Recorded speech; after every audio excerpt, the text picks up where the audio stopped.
Pourquoi est-ce que l'argent me stresse? Pourquoi est-ce que gagner de l'argent me fait ronger mes ongles? Et pourquoi est-ce que gagner de l'argent, des fois, me cause plus de problèmes que n'en résout? Dans ma tête, évidemment. Ok, aujourd'hui, petite vidéo un peu à cœur ouvert sur l'argent, la relation avec l'argent, et depuis que j'en gagne plus qu'avant, comment est-ce que je me sens? J'espère que cette vidéo va vous aider pour ceux qui sont encore au début ou qui sont déjà plus avancés par rapport à moi. Pour avoir le ressenti, en fait, il y a beaucoup de gens qui parlent de comment gagner de l'argent en ligne, évidemment moi inclus, mais peu de gens parlent de ce que représente le fait de gagner de l'argent. C'est important à comprendre, c'est pas anodin. Hein. Pour vous donner un peu de contexte, moi je viens de l'île de la Réunion, donc c'est une île dans l'océan Indien qui est un peu paumée, qui est une île française donc, et qui a en fait un niveau de vie correct, mais il y a beaucoup de chômage. Et donc moi à 17 ans, je suis allé m'expatrier au Canada pour étudier. Et donc ma famille n'est pas riche de ouf, on a toujours mangé à notre faim avec mes parents et tout, donc c'est ça, je suis très content de cette partie là, mais on n'a jamais été non plus riche. Mes parents ont fait des crédits pour faire des voyages avec nous, pour nous montrer des trucs, pour prendre des voitures, pour nous emmener à l'école, etc. Donc ça n'a pas été une vie incroyable, mais je pense que c'est une vie qui est un peu commune à beaucoup de gens, je pense. Donc voilà, c'est une vie classique. Et donc moi je fais mes 3 ans d'études, qui sont avec une bourse d'études françaises au Canada, et donc mes parents n'ont pas dépensé d'argent parce qu'ils n'avaient pas de façon pour payer mes études. Donc c'est vraiment pas une critique envers eux, moi je les remercie de ouf de ce qu'ils ont fait pour moi et ma soeur. Ils ont fait ce qu'ils ont pu avec les moyens qu'ils avaient, donc très content, merci maman et papa évidemment. Et donc j'ai une bourse d'études pour aller au Canada pour pouvoir donc étudier là-bas. Et après 3 ans j'ai décidé de rentrer sur le monde du travail et j'étais salarié pendant 2 ans dans une boîte d'effets spéciaux, enfin dans plusieurs boîtes d'effets spéciaux, et je gagnais je crois 2400$, ça fait 1900 ou 2000 euros, je pense, un truc comme ça. Et donc voilà, je commençais à avoir mon salaire, je payais mon loyer et tout. Et en fait, à ce moment-là, j'apprends à gagner de l'argent, j'apprends à travailler pour gagner de l'argent. Je fais des 40, 60, des fois 80 heures semaine quand on fait des films et des séries.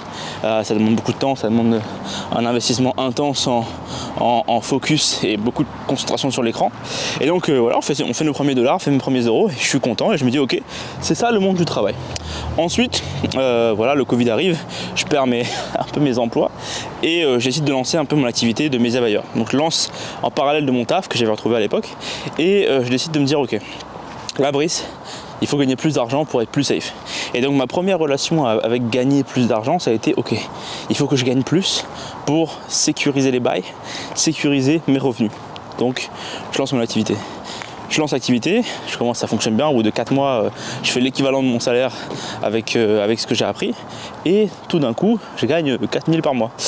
Et là maintenant, je me dis, ok, là, là on fait un peu de thunes. On fait un peu de thunes, c'est top.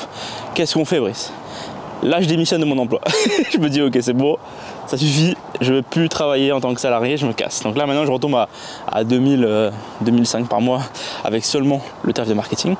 Et maintenant en fait j'ai une sérénité d'esprit de me dire ok, là c'est bon, j'ai plus de patron et je peux travailler pour moi.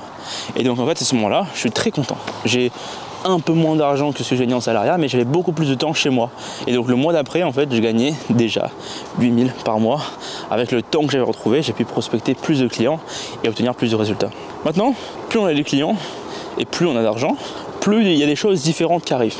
De 1, quand on n'a pas d'argent, c'est un truc que j'ai remarqué, c'est vraiment parce que j'ai eu une progression. J'avais pas beaucoup d'argent au début, donc en fait j'étais déjà en négatif, j'avais déjà des crédits, etc. Donc je n'étais pas stressé.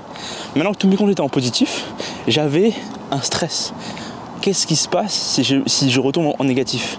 Est-ce que je vais réussir à refaire cette quantité d'argent? Est-ce que je vais réussir à avoir des résultats comme j'ai eu? Qu'est-ce qui va se passer? Est-ce que je vais vraiment pouvoir refaire cet argent? Et est-ce que ça va durer dans le temps? Et là en fait pendant 2-3 mois je suis tétanisé parce que je gagne de l'argent mais je sais pas trop si je peux l'utiliser, s'il faut que j'économise et tout. Et donc là en fait je me retrouve avec des comptes bancaires avec 20 000$ dedans parce que je veux juste économiser de l'argent comme un ouf. Et c'est pas pratique parce que qu'est-ce qu'il faut faire quand on a de l'argent? L'argent c'est un outil, c'est pas une fin en soi. Donc en fait, logiquement, dans la logique en fait, quand on a de l'argent, alors oui il faut économiser. Moi j'ai mis de côté 6 mois d'économie pour pouvoir payer mes loyers et puis mes courses. Mais en fait, l'argent doit être utilisé pour continuer à croître par exemple, ou faire quelque chose. Dans mon cas, j'avais une boîte, donc mon argent sert à développer la boîte. Et en fait, ce que j'ai pas fait, c'était développer la boîte. J'ai juste continué mon truc comme ça et j'ai continué d'économiser des sous de côté en mode pique-sous. Parce que en fait, perdre de l'argent à ce moment-là, investir et ne pas savoir si ça va être rentable, me stressait. Ensuite, je me suis dit, bon, Brice, là, ça suffit, il faut faire autre chose. Il faut commencer à scaler, il faut commencer à aller chercher plus de revenus avec les fonds qu'on a déjà. Donc, j'ai commencé en fait à payer des prestataires.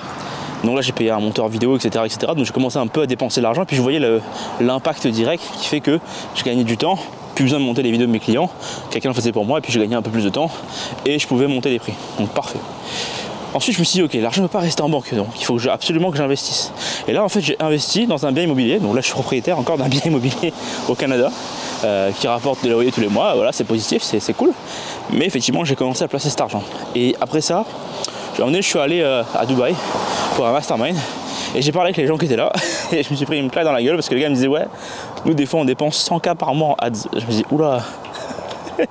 Moi je dépense 0 en ads, on fait de la prospection encore organique, c'est bien jusqu'à 10K par mois, après faut scale. Donc on s'est dit putain, il y a un problème là. Et en fait, plus le temps passait, plus j'apprenais des nouvelles choses sur la gestion du stress et de l'argent. Et au fur et à mesure, en fait, au bout de 1 an je pense, mon cerveau s'est habitué à gagner 10 000 par mois. Voilà. Pour lui maintenant c'était normal de payer le loyer comme ça, de payer les courses comme ça, de plus regarder le restaurant, de plus regarder rien, tu vois, et tu fais juste des dépenses avec ta carte bancaire et basta. Et mon cerveau est devenu habitué à ça. Et ça, je vous jure, c'est un sentiment qui fait du bien. Parce que pendant 1 an, t'es là et tu regardes plus les dépenses qui passent. Tu regardes mais t'es plus stressé par ça. Et donc ça c'était trop cool, c'était vraiment trop cool. Et ça m'a réduit le stress que j'avais face à l'argent parce que j'en avais pas beaucoup avant. D'un coup j'en avais beaucoup, enfin beaucoup pour moi à l'époque, le 10K par mois. Et l'année dernière, et cette année, l'année dernière j'ai fini l'année à 350 000. Donc c'est bien.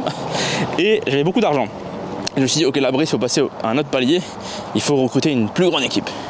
Et donc là j'ai commencé à recruter depuis 4-5 mois, j'ai recruté 6 personnes, un truc comme ça.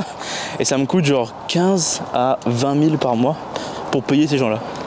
Et là c'est un autre truc, parce que tu te dis bon, maintenant j'ai beaucoup d'argent, maintenant je fais de l'argent tous les mois, mais de 1, est-ce que les clients vont encore rester longtemps? Ça c'est une question. Et de 2, en fait, un nouveau stress que j'ai débloqué, c'est ok, est-ce que je vais avoir assez d'argent pour payer tout le monde le mois d'après et que les gens restent avec moi? Et de 3, est-ce que je vais pouvoir payer mes impôts correctement? Et du coup, en fait, tu te retrouves à penser à des choses que personne ne m'a appris, parce que moi je suis pas formé à avoir un business, je suis formé aux effets spéciaux, rien à voir. Du coup en fait tu apprends sur le tas, et c'est comme ça en fait que je suis content de bâtir un business, parce que je me dis ok, c'est stressant, c'est du stress positif, c'est bien, on avance là-dedans, je recrute des gens pour m'aider à avoir plus de temps pour pouvoir faire plus d'argent, mais ça me coûte de l'argent, ok, c'est normal, c'est logique, c'est des maths. Donc maintenant je me dis ok, là il faut que je rentre tant d'argent pour payer tant de personnes tous les mois pour que ça reste viable et que je puisse continuer à avoir le train de vie que je veux. Donc forcément j'ai moins de bénéfices pour moi, mais de l'autre côté je peux payer des gens qui grossissent les revenus de la boîte, et ça c'est bien. Et donc comme ça j'ai commencé au fur et à mesure à me stabiliser avec la notion de gagner de l'argent. Et donc qu'est-ce que je voulais où est-ce que je voulais en venir avec ça? Parce que c'est bien beau de parler, mais c'est que forcément en fait quand on n'a pas d'argent, le stress est différent des gens qui ont de l'argent. Les gens qui ont de l'argent ont beaucoup plus à perdre qu'on va dire ceux qui n'ont pas d'argent. Et quand je dis ceux qui n'ont pas d'argent, je ne mets pas d'autres gens dans les cases, je fais partie de cette case là, mais je sais d'où je viens avec ça en fait. C'est parce que quand j'avais pas d'argent, je faisais mon travail de salarié et je payais mes courses et mes loyers et basta quoi. Là comme j'ai des gens qui comptent sur moi, donc j'ai des familles à nourrir, j'ai des crédits sur le dos, hypothécaires, etc. J'ai une formation en ligne à gérer avec Reborn. Et donc en fait il y a des gens, il y a des responsabilités en plus quand on a de l'argent, qu'on n'en a pas, quand on n'a pas d'argent.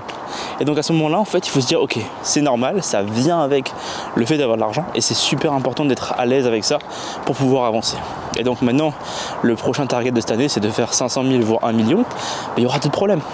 Il y aura d'autres problèmes comme d'autres types d'impôts qui vont débarquer, la gestion des finances, peut-être des comptes bancaires qui vont bloquer, peut-être des comptes bancaires qui vont être bloqués, on ne sait pas, mais beaucoup de choses peuvent arriver parce que on gagne de plus en plus d'argent. Donc il faut savoir gérer son stress face à l'argent. Il ne faut pas en avoir peur, il faut le conscientiser en disant ok, je gagne de l'argent, c'est bon, je commence à faire beaucoup d'argent, maintenant il faut absolument que je puisse le gérer correctement et l'investir correctement. Gardez en tête que l'argent est un outil, pas une fin en soi, et tant que vous n'avez pas des revenus qui tombent tout seuls sans que vous passiez votre temps à le gérer, c'est-à-dire par exemple de l'immobilier ou de la bourse, évidemment vous allez passer du temps à le gérer mais moins qu'avec une agence, tant que vous n'avez pas ces revenus là, en vrai moi je trouve que l'argent que vous gagnez devrait être totalement investi pour continuer à scale et obtenir plus de clients pour vous créer cette sécurité. Donc vraiment, ne soyez pas stressé par l'argent, n'ayez pas peur de ça, essayez d'en gagner le maximum, comme ça c'est de pouvoir impacter votre vie et les gens autour de vous du mieux possible. Voilà, j'espère que cette petite vidéo sur mon rapport à l'argent vous a plu. Si c'est le cas, me mettre un petit commentaire dans le chat, dans les commentaires, ça me fera un plaisir de vous lire. Abonnez-vous à la chaîne et puis j'ai hâte de retourner cette petite vidéo. Dites-moi si le format vous plaît. En vrai, c'est beaucoup plus sincère, beaucoup plus calme et j'adore vos avis. Abonnez-vous. Ciao tout le monde.